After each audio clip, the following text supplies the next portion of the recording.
Saudara, lantas apa yang harus dibenahi usai Indonesia dipastikan gagal melaju ke Piala Dunia 2026? Apakah taktik yang diterapkan dalam pertandingan selama babak kualifikasi sudah efektif? Selengkapnya kita akan bahas bersama analis sepak bola Gita Suwondo dan podcaster Box to Box Football Rossi Finza. Selamat pagi Mas Gita, selamat pagi Mas Rossi. Selamat Apa pagi, kabar? Erik. Selamat Baik, pagi, baik. Edwin. Baik. Luar biasa. Nah, mungkin langsung kita ke Mas Gita terlebih dahulu. Mas, melihat hasil pertandingan tadi, kiranya apakah ada perubahan strategi dari permainan Indonesia yang berubah dibanding melawan Arab Saudi? Dan dinyatakan oleh Kluivert sudah lebih baik. Tapi kalau dari perspektif Mas, seperti apa? Saya harus mengatakan surprise ya ngelihat line up tadi malam. Akhirnya saya bisa berpikir, oh ini orang ini mikir juga akhirnya. Artinya dia nggak keras kepala juga dengan taktiknya dia. Eh, Tetap dengan pola 4-3 dengan dua back sejajar, tapi lebih ke 4-3-3. Kemarin dia hanya ada Joe Pelupessy sebagai DM, kemudian Tom Haye jadi attacking midfielder. Ada tambahan Calvin Verdong yang saya pikir ini missing link kita pada saat melawan Arab Saudi. Kemudian Jay Izzes dan Rizky Ridho bermain luar biasa. Kevin Dix jadi bek kanan. Artinya ini pilihan-pilihan yang terbaik di belakang termasuk penjaga gawang dan juga di tengah. Mungkin babak pertama kita agak kurang kekuatan di depan dengan Miliano ada di bangku cadangan. Kemudian oleh Romani yang tampaknya masih hanya bisa bermain untuk satu babak ya. Makanya dia dimasukkan ke babak kedua. Dan Ricky Kambuaya yang juga tidak terlalu bermain baik dibandingkan biasanya justru kali ini. Tapi secara keseluruhan sebenarnya ini tim terbaik yang dimiliki Kluivert dan harus diajukan jempol dengan pilihannya dia. Untuk pertama kalinya dalam 4 pertandingan menghadapi Irak kita bisa mereduce kekuatan Irak sehingga mereka hanya menghasilkan dua shot on target sepanjang pertandingan. Biasanya mereka terus membombardir pertahanan kita, tapi tidak kali ini. Walaupun hasilnya tetap tidak berjalan sesuai dengan keinginan masyarakat Indonesia dan juga keinginan Kluivert sendiri dan juga tim pastinya. Wah, oke. Nah, ini tadi disebut dari 4 pertandingan, berarti kali ini juga akhirnya ada kepala yang diputar gitu ya, Mas ya, otak yang akhirnya berjalan Iya. sinkron untuk akhirnya memecah pertahanan dari Irak. Nah, Iya. kalau untuk Mas Rossi sendiri, Mas, bagaimana Anda melihat taktik yang ditetapkan oleh Patrick Kluivert dan diterapkan di lapangan? Lalu sebenarnya kalau kita mau berbicara apple to apple, apakah ada perbedaan signifikan dengan taktik yang waktu itu diterapkan oleh Shin Tae-yong? Kalau secara apple to apple dengan Sintayong jelas ada perbedaan ya, karena kalau melihat bagaimana Patrick Kluivert bekerja, terus kemudian Sintayong dulu bekerja, terlihat jelas gimana Patrick Kluivert berusaha lebih proaktif ketimbang Sintayong yang dulu lebih pragmatis gitu. Jadi sebenarnya sih kalau buat saya pribadi antara proaktif atau pragmatis itu ada plus minusnya sendiri. Tinggal bagaimana menerapkan di lapangan pola-polanya itu udah tepat atau belum gitu. Sebagai contoh, ketika kita menghadapi Arab Saudi, kita main dengan formasi 4 back, tapi kerapatan antar lininya kurang terjaga. Makanya kemudian kita memberi banyak ruang untuk para pemain Arab Saudi gitu. Dan dari situ kemudian mereka mendapatkan peluang dan akhirnya mencetak gol gitu. Sementara ketika menghadapi Irak semalam, formasinya sama dengan 4 back juga gitu. Tadi sudah dijelaskan, dipaparkan oleh Mas Gita. Tapi yang membedakan di pertandingan melawan Irak itu saya melihat bagaimana coach Patrick Kluivert bisa membuat gap antar lini yang tadinya ada pada pertandingan melawan Arab Saudi itu menjadi hilang, menjadi nihil sama sekali. Dan itu yang sebenarnya bikin kita bagus sekali tampil di babak pertama. Irak kesulitan untuk membongkar pertahanan kita, kesulitan untuk membangun serangan dari lini tengah, sampai kemudian di babak kedua Graham Arnold pelatih mereka memasukkan Zidane Iqbal, dan saya kira itu yang mengubah permainan Irak pada babak kedua. Seperti itu kira-kira. Oke, berarti artinya di laga awal Indonesia sempat menekan ya di awal, tapi kenapa bisa kecolongan Betul. akhirnya untuk Mas Gita? Tadi Mas Gita bilang di awal kurang, tapi sebenarnya kalau kita lihat menekan gitu, Mas. Ya, sebenarnya kalau kita lihat di babak pertama sih kita tidak dapat peluang. Itu aja intinya. Ada peluang dari Mauro Silva kayak yang kemudian menyamping, tapi selebihnya kita tidak dapat peluang. Tapi kita menguasai jalannya pertandingan jelas. Midfield itu punya kita. Kita lebih lebih pegang bola dibandingkan dengan Irak sendiri. Itu yang agak bikin saya kaget. Tapi memang pergantian kita di babak kedua dengan 3 pergantian awal Meliano kemudian masuk, oleh Romani juga masuk ke tidak pemain-pemain ini justru tidak membawa bukan tidak membawa hasil positif, tidak sebagus pemain-pemain pengganti yang ditampilkan oleh Irak. Artinya tadi ya udah dibilang sama Rossi tadi kan, Ali Jassim masuk, kemudian Zidane Iqbal masuk, ke semuanya 4 pergantian yang dilakukan Irak itu membuahkan hasil untuk mereka. Memang di mana-mana itu di dalam pertandingan di mana dua tim yang sangat seimbang yang harus yang biasanya pemenangnya adalah tim yang tidak melakukan blunder terlebih dahulu. Dan kalau kemarin mau dilihat detailnya adalah blunder dari Rizky Ridho ya. Tapi saya nggak menganggap itu sebuah kesalahan Rizky Ridho. Blunder tapi dia mencoba mengatasinya dengan merebut bola kembali, tapi kemudian bolanya direbut kembali oleh para pemain Irak dan kemudian kerjasama mereka yang diakhiri oleh Zidane Iqbal yang membuahkan hasil.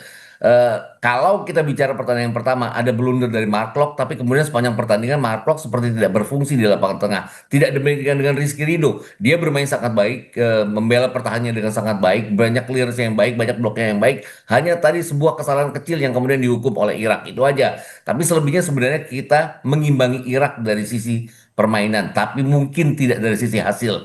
Ya mungkin kurang tepat kalau kita tidak menghargai pemain karena Betul. pemain-pemain ini sudah memberikan semuanya walaupun harus tersingkir. Andaikan ini hanya di putaran ketiga di mana kita masih punya sisa 8 pertandingan, ini tim yang tadi malam bermain akan sangat menjanjikan. Mungkin tidak sekarang karena mereka tersingkir, itu aja bedanya. Tapi kan memang balik-balik lagi, tanya Rossi deh, football itu selalu kejam terhadap hasil. Tuh. Jadi Bu Adi. memang bukan hanya faktor pemain, faktor strategi, tapi timing juga penting, Mas. Tapi kalau kita Ya. tadi lihat dari komposisi yang Mas jelaskan, Mas Gita menganggap berarti semua lini ini sudah bekerja dengan maksimal, sudah tepat sasaran, efektif seperti itu, Mas. Sudah tepat. Mungkin di depan kita kurang apa ya? Kurang greget untuk cetak gol karena kita tidak bisa memakai Ole Romani sepanjang 2 kali 45 menit. Emiliano Jonathan juga yang punya kecepatan di kanan tidak main sepanjang 2 kali 45 menit. Hanya di babak kedua. Tapi balik-balik lagi setelah mereka masuk, justru pergantian Irak yang membuat mereka lebih menguasai lapangan tengah. Itu tadi kenapa kemudian passing-passing kita yang bagus di babak pertama harus kita ganti dengan crossing yang tidak membahayakan pertahanan Irak. Setelah mereka unggul baru kita main passing-passing kembali yang berbuahlah sebenarnya ke daerah pertahanan Irak walaupun tidak menghasilkan shot on target, tapi ada beberapa kali kita membahayakan pertahanan Irak. Luar biasa. Jadi Mas Rossi, pertanyaan yang sama mungkin, apakah semua lini sudah efektif? Dan pastinya ini kalau kita lihat ada keputusan pergantian pemain, itu juga mungkin perspektif dari Mas Rossi seperti apa? Ya kalau melihat antar lini saya merasa bahwa ini jauh lebih baik ketimbang Arab Saudi. Tadi saya sudah menyebutkan bahwa ketika menghadapi Arab Saudi antar lini itu ada banyak sekali jarak yang bisa dimanfaatkan oleh pemain lawan gitu. Nah pada pertandingan Irak ini tidak ada gitu. Kita bisa melihat bagaimana ketika Irak berusaha melakukan build up serangan, mereka biasanya mengalirkan bola ke pinggir gitu. Karena tengah itu compact buat para pemain Indonesia gitu. Jadi kesatuan itu ada. Terus kemudian usaha kita untuk mengkreasikan peluang itu juga ada. Cuman yang kurang menurut saya mungkin perkara efektivitas aja kali ya. Beberapa kali juga saya melihat peluang salah satunya yang disepakannya di Eleanor Raiders itu juga gagal. Padahal itu posisi dia ada tepat di depan gawang gitu. Jadi menurut saya itu efektivitas aja, perkara efektivitas, perkara eksekusi.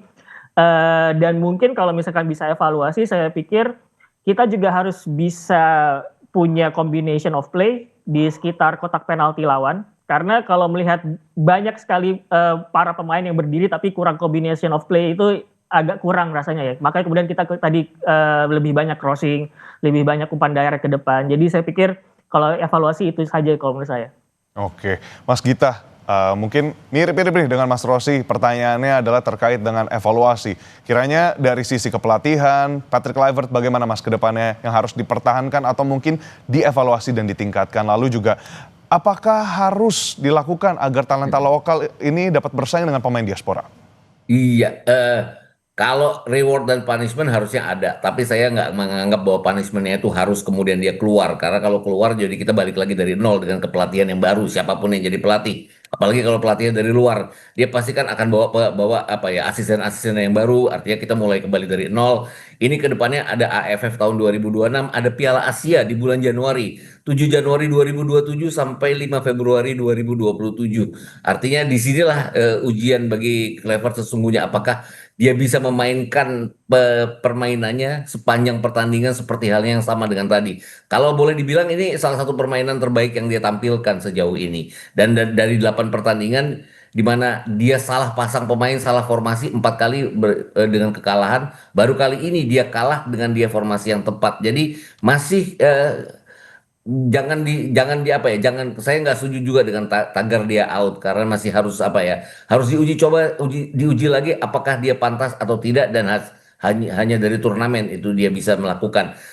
Tapi AFF tahun 2026 dia tidak akan bisa memakai para pemain diaspora karena tidak akan diizinkan oleh klub. Itu yang membuat saya pikir kalau dia diperpanjang atau dipertahankan, dia harus sering ada di turnamen-turnamen Super League, BRI Super League di liga domestik kita untuk memantau para pemain. Jadi terutama di lini depan ya, karena sejauh ini kan kita punya Bagaskara dari Dewa United, punya striker-striker yang bisa terlihat lah dengan dia banyak memantau, bisa mempoles pemain-pemain ini.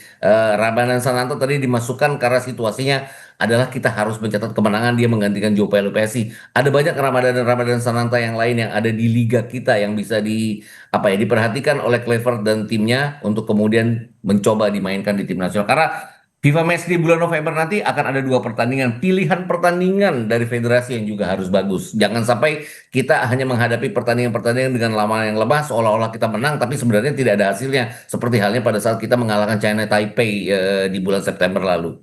Oke, jadi otak, tubuh semua harus sinkron. Nah, kalau untuk Mas Rossi tadi melihat ada beberapa pertandingan ke depannya, salah satunya Piala Asia yang kita nanti-nantikan, apakah ini jadi ajang untuk Patrick Kluivert akhirnya membuktikan kalau evaluasi ini nyata, dan terkait dengan line up seperti apa, Mas? Line up untuk Piala Asia maksudnya? Betul, betul. Atau Apakah harus ada yang ini nih kulik-kulik lagi, digodok lagi?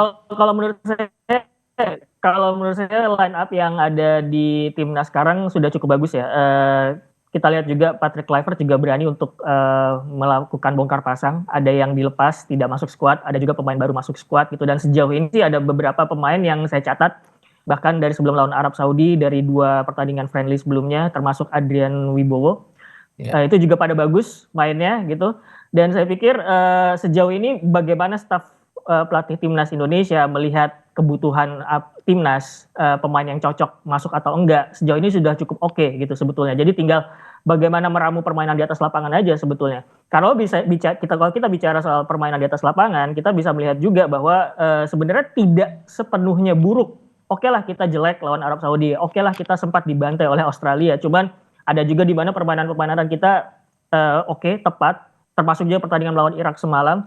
Jadi mungkin kita bisa membangun sesuatu dari apa yang sudah kita lihat dari yang bagus itu gitu. Jadi saya pikir kalau Patrick Kluivert ingin bermain proaktif, oke, blueprintnya yang mana? Blueprint lawan Irak, oke nggak apa-apa, itu sudah bagus gitu. Tinggal apa yang perlu diperbaiki, dilihat dari situ. Oh ternyata kalau misalkan kita ketemu gelandang yang cukup gesit, cukup liat seperti Zidane Iqbal, kita masih kerepotan. Oke, nanti kita cari trik taktiknya seperti apa. Oh, kemudian kalau misalnya kita nggak punya Ole Romeni, bagaimana solusinya gitu? Apakah kita butuh pemain yang lebih direct atau lebih cair di lini depan? Bagaimana combination of play kita di sekitar kotak penalti lawan atau semacamnya gitu? Jadi banyak hal yang bisa dibangun dari apa yang kita lihat, dari melihat gelas tengah penuh gitu ya. Dan itu masih banyak waktu untuk sampai Piala Asia tahun depan, dan kita harapannya tentu saja evaluasi bukan cuma sekedar apakah pelatih dipecat atau tidak gitu ya, karena kalau urusannya pecat pelatih, tentu saja pertanyaan berikutnya adalah apakah pelatih penggantinya lebih baik dari pelatih yang sekarang, karena percuma gitu loh kalau sama aja gitu, nanti takutnya kita juga jalan di tempat gitu loh. Jadi saya pikir pertanyaan untuk memecat pelatih itu selalu lebih kompleks ketimbang reaksi-reaksi sementara sebetulnya ya, kalau dipikirkan baik-baik gitu. Oke, Mas Rossi, apakah ini berarti tandanya Patrick Kluivert harus lebih banyak spending time gitu ya, meluangkan waktu bersama para pemain gitu, dan kira-kira apa yang harus dilakukan Patrick Kluivert supaya tadi tuh evaluasinya nyata bisa dilihat dari pertandingan-pertandingan sebelumnya? Pastinya. Saya melihat kalau kebiasaan banyak pelatih tim nasional ya, katakanlah Thomas Tuchel di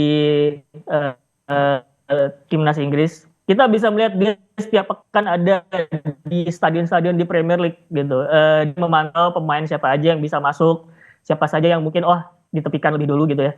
Dan saya berharap Patrick Kluivert juga seperti itu gitu di Liga Indonesia. Tadi sudah dipaparkan juga oleh Mas Gita gitu. Bagaimana supaya mungkin kita bisa melihat sananta-sananta yang lain gitu, atau mungkin Patrick Kluivert juga lebih paham bagaimana menempatkan posisi atau role pemain di posisi yang tepat. Karena kita lihat ketika menghadapi Arab Saudi beberapa hari lalu, dia memainkan Yakub Sayuri sebagai fullback ketika dia sebenarnya lebih bagus untuk offense sebagai wingback gitu. Jadi hal-hal seperti itu, keterbiasaan seperti itu yang mungkin bisa jadi evaluasi juga buat Patrick Kluivert. Oke, kembali ke Mas Gita, Mas. Berarti Mas Gita dan Mas Rossi di sini dua-duanya setuju, tidak boleh short judgment, tidak boleh terlalu temperamental keputusannya. Tapi kira-kira apa yang harus dilakukan, Mas, oleh Patrick Kluivert dan kawan-kawan? Iya itu tadi memantau semua talenta yang ada di liga domestik. Kenapa liga domestik? Karena itu sumber yang paling luas.